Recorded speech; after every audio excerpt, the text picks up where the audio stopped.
J'aurais bien voulu vous montrer une page du manuscrit de Chateaubriand, mais nous l'avons perdu. Du moins, on n'a pas tous les brouillons, toutes les notes, on n'en a qu'un manuscrit définitif. C'est quand même très dommage parce que Chateaubriand m'intéresse beaucoup, parce qu'il a une démarche qui me semble être à mi-chemin entre celle de l'écrivain et celle de l'historien, puisqu'il va notamment citer des travaux d'autres historiens pour les critiquer, notamment Walter Scott ou le Mémorial de Sainte-Hélène. Il va citer des documents d'archives de sa propre correspondance, mais aussi d'autres lettres qu'il a pu voir à droite et à gauche. Il va même falsifier certains documents d'archives. Et naturellement, il a une démarche d'historien quand il tente d'analyser les conséquences de la bataille qu'il présente comme un tournant dans l'histoire du siècle. Je vais quand même m'offrir le plaisir de vous montrer une page d'un état intermédiaire de la conclusion des Mémoires d'outre-tombe, qui est au département des manuscrits, où il évoque l'avenir du monde et il parle de la chute de Napoléon comme vraiment un tournant dans l'histoire du XIXe siècle. Les pages vraiment très corrigées des Mémoires d'outre-tombe sont assez rares, donc c'est tout à fait agréable d'en avoir une. Donc oui, j'ai fait un PowerPoint avec des manuscrits, je vous prie de m'excuser. C'est très moche vu en diapositive, c'est beaucoup plus beau quand on les voit en vrai. Donc venez les voir à l'occasion à la BNF.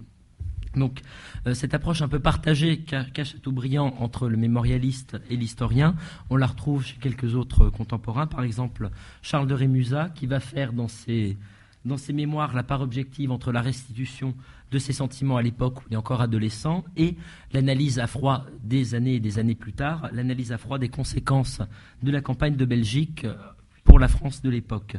C'est un genre de partition qui est assez rare chez les contemporains, je trouve. On a des manuscrits de mémoire, par exemple, de grognards comme Jean-Baptiste Barrès, qui sont à fond pour Napoléon, qui ne sont vraiment que dans la lecture à chaud de la bataille, et c'est très rare d'avoir cette partition. J'en ai un autre exemple en tête, je ne vous l'ai pas mis à l'écran, mais c'est le journal intime de d'Anselme de Barante, qui est le frère de l'historien Prosper, et qui note toutes ses lectures sur Napoléon et sur la bataille de Waterloo pendant des années, et qui, d'un coup, va faire le touriste, va visiter le champ de bataille en 1826, et se rend compte d'un coup du carnage que ça a été en voyant l'ampleur du champ de bataille, en se voyant qu'il s'étend quasiment jusqu'aux portes de Bruxelles. Donc il y a vraiment une prise de conscience.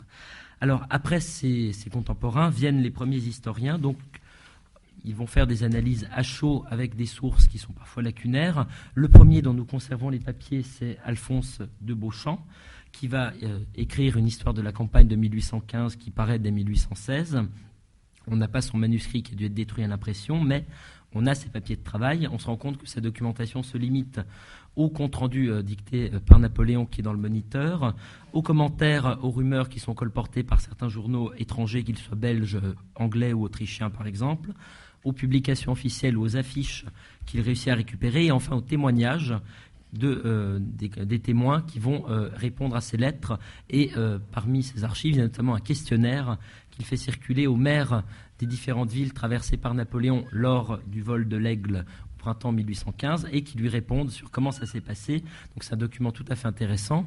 Avec toutes ces archives qu'il récupère, il se fait des fiches. Vous en avez une ici, voilà, sur Ligny et Waterloo. Il se fait des fiches qui lui servent à dresser une sorte de cartographie de la période, et du coup son étude de 1815 sera une des plus appréciées jusqu'au milieu des années 1820.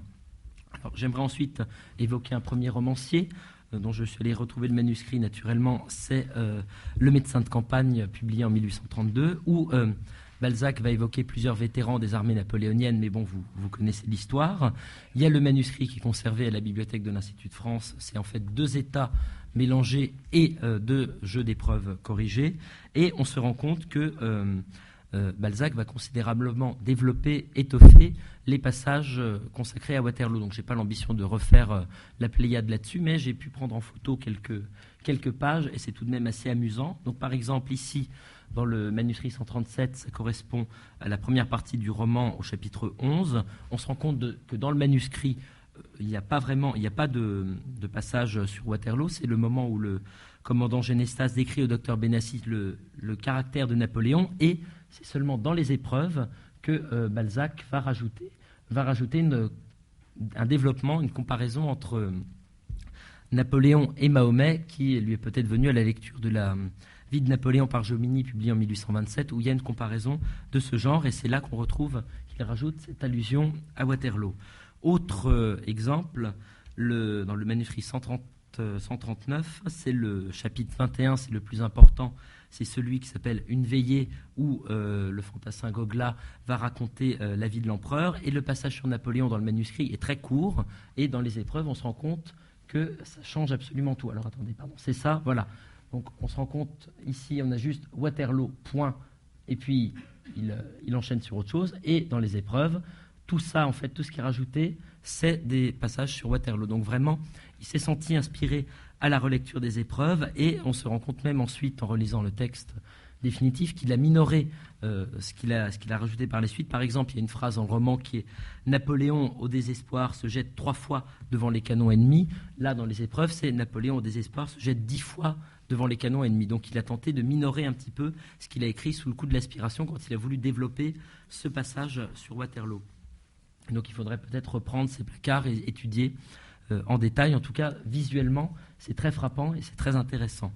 Autre passage où il parle de Waterloo, il y en a plusieurs, mais j'ai fait une petite sélection, c'est au chapitre 34, à la toute fin du roman, quand le commandant Genestas évoque encore Waterloo et la fuite de Napoléon à Rochefort. Donc c'est bien, on s'approche de Sainte-Hélène un petit peu.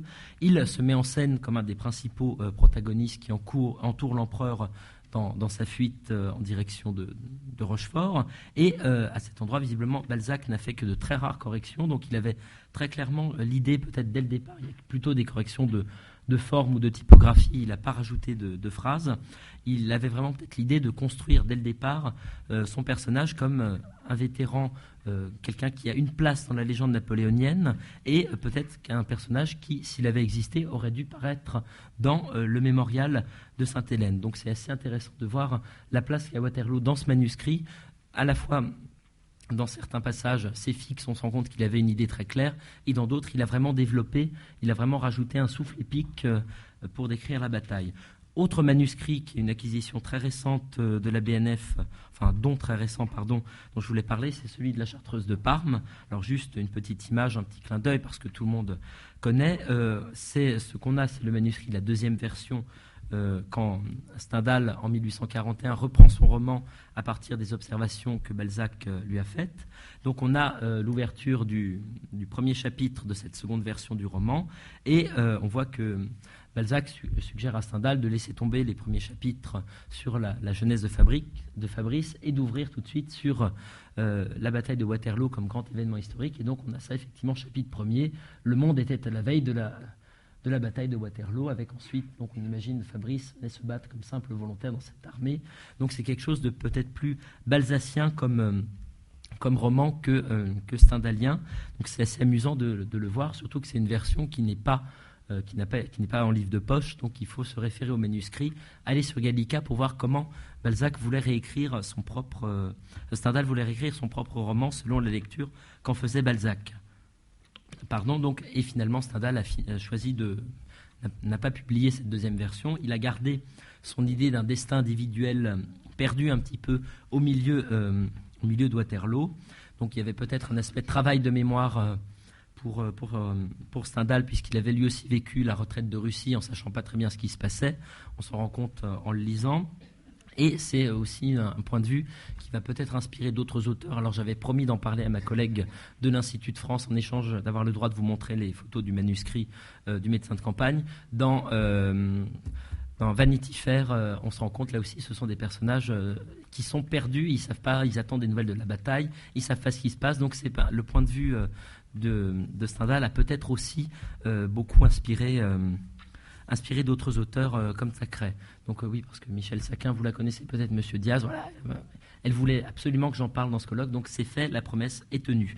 Donc je repasse aux historiens de la génération suivante, entre les années 1830 et les années 1850, qui viennent après ces premiers romanciers ou juste en même temps. Donc le premier que je voulais vous montrer, c'est Edgar Quinet, dont on conserve les papiers, qui a séjourné à Waterloo en 1835 et qui s'en est inspiré pour son poème Napoléon, qui est publié l'année suivante. En 1851, il va faire paraître un texte qu'il a aussi écrit à la suite de sa visite, qui s'appelle « Le champ de bataille de Waterloo », où il se livre à une description du champ de bataille du point de vue de la topographie, de la végétation, de la faune, de la flore, enfin. Et de cette description concrète du champ de bataille, il en vient une réflexion sur la nature de la guerre en général et sur les conséquences de Waterloo dans l'histoire.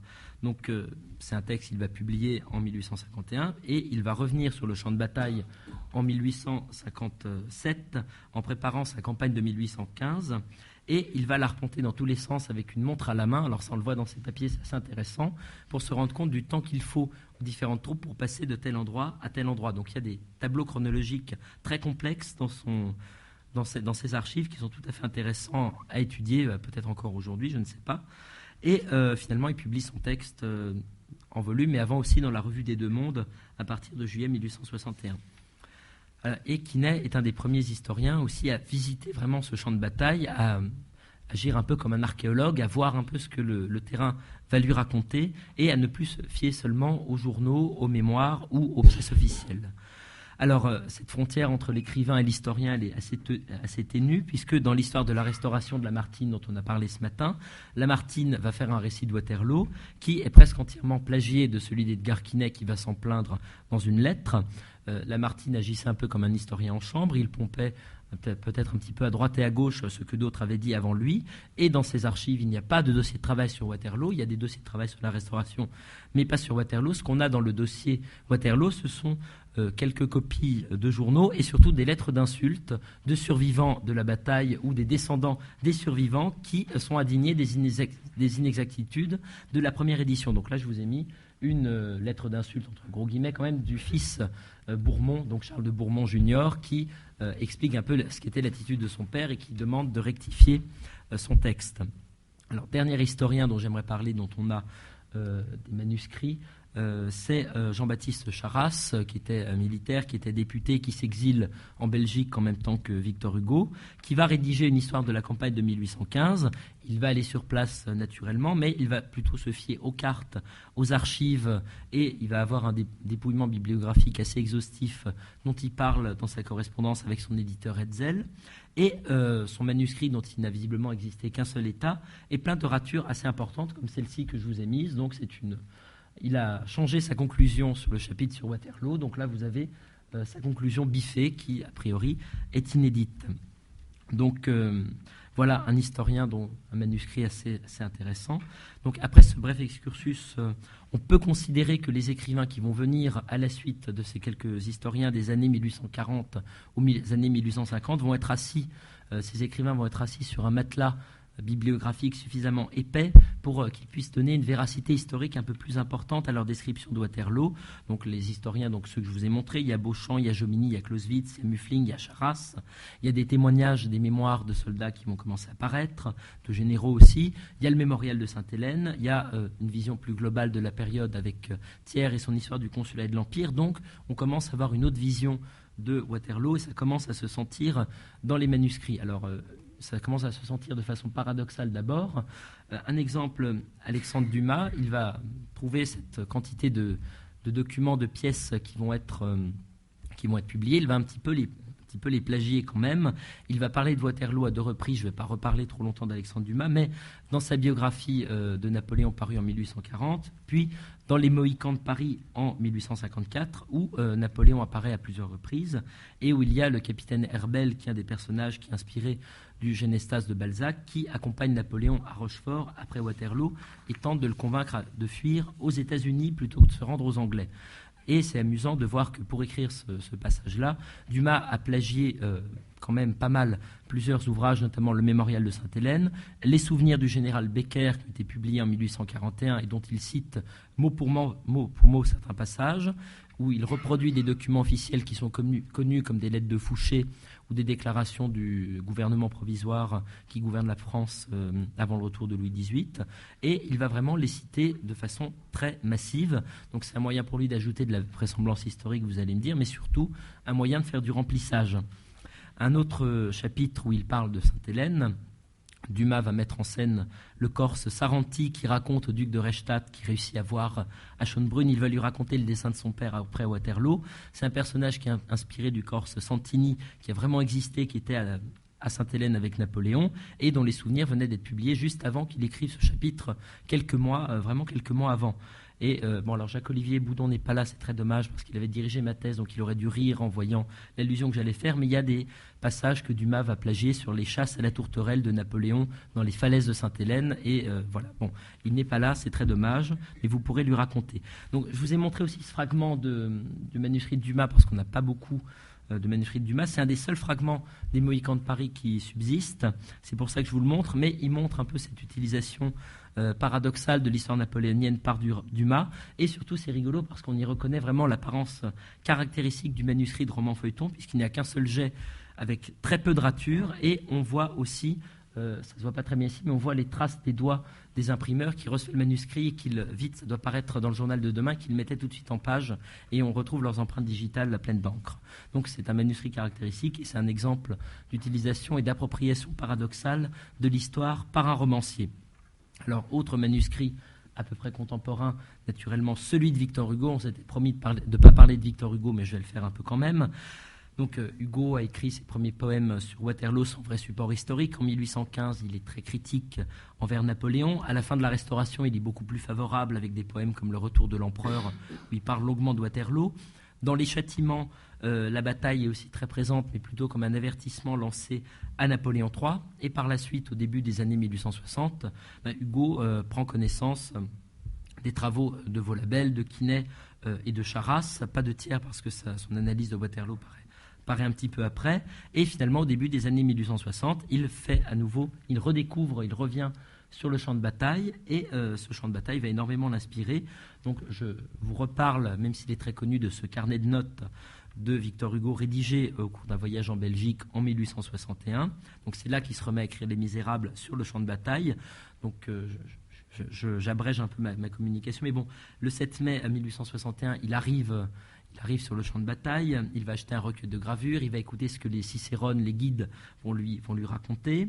Il va visiter tous les recoins possibles et imaginables et il va prendre des notes sur le terrain. Donc il va parler, je cite, du sol marneux, glaiseux, visqueux. Donc ces notes sur la météo, puisqu'on est en juin, c'est-à-dire au moment où a eu lieu la bataille, ces notes sur la météo, sur la boue, ont un intérêt documentaire, vu qu'il en parle aussi ensuite dans le roman. Il puise son inspiration du champ de bataille, mais tout comme Wellington, il reconnaît qu'avec la construction du monument du lion, on a brouillé un peu la lecture du champ de bataille, et c'est ce même lion qui revient de façon obsessionnelle, que je vous montrais à ma première diapo, qui revient de façon obsessionnelle à quasiment toutes les pages de son carnet de voyage, parce qu'il pose un peu l'énigme d'une bataille qui n'est plus lisible directement sur le terrain. Du coup, il va prendre quelques libertés avec la topographie, en décidant de faire du chemin creux d'Ohain un immense ravin où, selon lui, va se jouer quasiment toute la bataille. Alors, autre page qui est assez touchante. Le 18 juin, dans son carnet, il va noter « Anniversaire de Waterloo, bataille gagnée », voire page marquée A. Alors, il s'agit en fait de la première page du manuscrit de la partie sur Waterloo, dont on a le second état, l'état définitif, où il y a toujours un A, puis un petit W, je ne sais pas si ça doit être pour Waterloo. Donc voilà, premier feuillet, le feuillet A. Ensuite, autre diapo. Par la suite, le 21 juin, il va à nouveau noter, je le cite, « Le plus long jour de l'année, pleine lune, il n'y aura pas de nuit aujourd'hui ». Voilà, nuit blanche à écrire sur Waterloo. Le 30 juin, il note qu'il achève d'écrire Les Misérables, et le 30 juin, il dit qu'il l'a terminé sur le champ de bataille de Waterloo et dans le mois de Waterloo. Donc voilà, on sent qu'il a vraiment vécu au travers du champ de bataille pendant plus d'un mois, même s'il lui faudra ensuite plus d'un an pour remettre au propre son roman.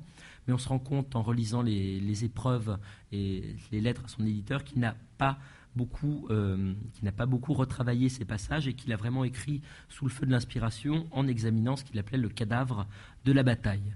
Alors ensuite, comme l'a déjà noté Jean-Marc Largeau, il y a peut-être un essoufflement autour de Waterloo, de la fortune littéraire de Waterloo à la fin du XIXe siècle. Il y aurait quelques romans à citer, le Waterloo d'Erckmann-Chatrian, des historiens comme Henri Housset, mais bon, trouver tous ces manuscrits m'aurait peut-être pris un peu plus de temps, mais il y a d'autres mentions de la bataille comme débâcle. Alors Edgar Quinet parle par exemple d'un Waterloo moral et intellectuel pour parler du coup d'État de Louis-Napoléon Bonaparte.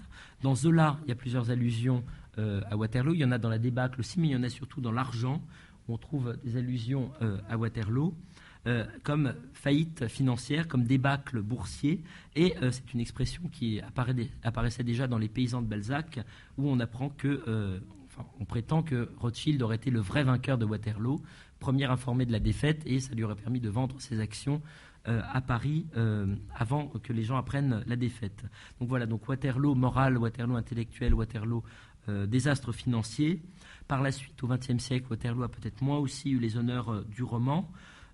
Cependant, cette idée d'un Waterloo littéraire, d'un morceau d'histoire auquel on s'attaque, va quand même faire école. Donc je voulais vous montrer quelques manuscrits très vite pour finir, promis, je me dépêche. Déjà, la Semaine sainte d'Aragon. Alors, Aragon va être très inspiré, voilà, la page de titre, inspiré par la Chartreuse de Parme avec cette idée de la débâcle et des personnages qui sont dépassés par les événements historiques, donc Fabrice del Dongo, puis ensuite Géricault au début des 100 jours. Mais on se rend compte en voyant ces carnets de notes que Aragon a plus travaillé comme Victor Hugo en arpentant le champ de bataille quand il écrivait Les Misérables. Déjà, il a fait un dépouillement bibliographique exhaustif, il a lu des mémoires, des journaux de l'époque pour se composer une trame chronologique, et surtout, il s'est fait enquêteur de terrain puisque ces carnets de notes détaillent le parler du patois picard, des comptes rendus de visite des différentes maisons où les fuyards de la maison de Louis XVIII se sont arrêtés en 1815. Donc il est vraiment allé sur place, il a traversé les champs avec le curé du coin qui lui a montré où c'était. Donc vraiment, il a des notes très vivantes, et c'est une façon de construire la bataille, un peu comme Victor Hugo qui arpente le champ de bataille de Waterloo. Alors la Semaine sainte s'arrête un peu aux limites de la bataille, mais Waterloo se profile quand même à l'horizon, ce qui nous montre une autre façon de décrire la bataille, c'est-à-dire en creux, puisqu'elle n'est pas mentionnée, les personnages l'ignorent puisqu'ils vivent dans le présent, mais c'est le cas de Géricault, mais il y en a d'autres qui, semble-t-il, la subodorent, comme le maréchal Berthier, au moment de son suicide, mais la bataille est quand même là parce que l'auteur va la garder en ligne de mire. Alors, dernier exemple, j'aurais bien voulu vous montrer Guy Debord et ses lectures sur Waterloo qui l'ont peut-être influencé pour le jeu de la guerre, mais malheureusement, ma collègue était en vacances et je ne sais pas où elle avait rangé le carton avec ses notes. Tant pis. Alors, dernier auteur à montrer peut-être, c'est Patrick Rambaud, prix Goncourt 1997, qui parle de Wagram dans son roman La Bataille, qui parle de la retraite de Russie dans Il neigeait, puis qui parle des 100 jours dans L'Absent.